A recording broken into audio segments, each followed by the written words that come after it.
I'm Dr. B. Mahendragiri, laparoscopic surgeon and cancer surgeon Vizianagaram. అసలు cancer మీద ఎందుకు అవగాహన అవసరం అంటే, క్యాన్సర్ అనేది ప్రివెంటబుల్ డిసీజ్ అండి. అది మనం తెచ్చుకునే కారణాలతోనే ఎక్కువగా ఉంటుందండి. అంటే టొబాకో, ఆల్కహాల్, కొన్ని infective disease, hepatitis B, hepatitis, HPV virus ఇలాంటి కారణాలు అండ్ సెడెంటరీ లైఫ్ స్టైల్స్, మన హై జంక్ ఫుడ్స్ తినడం అండ్ మనకి life styles, bad life styles, వీటి వల్లనే మనకి క్యాన్సర్ అనేది ఇప్పుడు ఎక్కువగా obesity one of the cause for cancer కింద కూడా నిర్ధారణ చేయడం జరుగుతుందండి.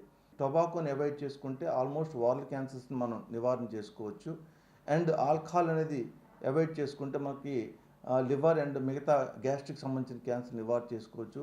హెచ్పివి వ్యాక్సిన్ వేసుకుంటే మనం సర్వైకల్ క్యాన్సర్ అనే దాని మీద నివారణ చేసుకోవచ్చండి. రొమ్ము క్యాన్సర్, సర్వైకల్ క్యాన్సర్స్, వారల్ క్యాన్సర్స్తో గత 5-6 సంవత్సరాల నుంచి కూడా చూడడం జరుగుతుందండి.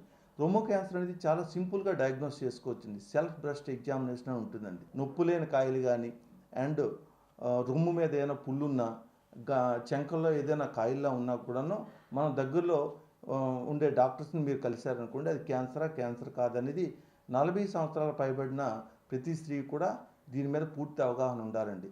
సర్వైకల్ క్యాన్సర్కి వచ్చేసేసి అంటే గర్భాశయ ముఖద్వార క్యాన్సర్ అంటారు. దీనికి 35-40 సంవత్సరాల పైబడి ఉండే స్త్రీలకు ఏదైనా వైట్ డిశ్చార్జ్ లాగా ఉన్నా, తర్వాత మెన్సెస్ మధ్యలో ఏదైనా బ్లీడింగ్ అవుతున్నా కూడా మనం ఒక్కసారి క్యాన్సర్ అని సర్వైకల్ క్యాన్సర్గా మనం అనుమానించాలండి.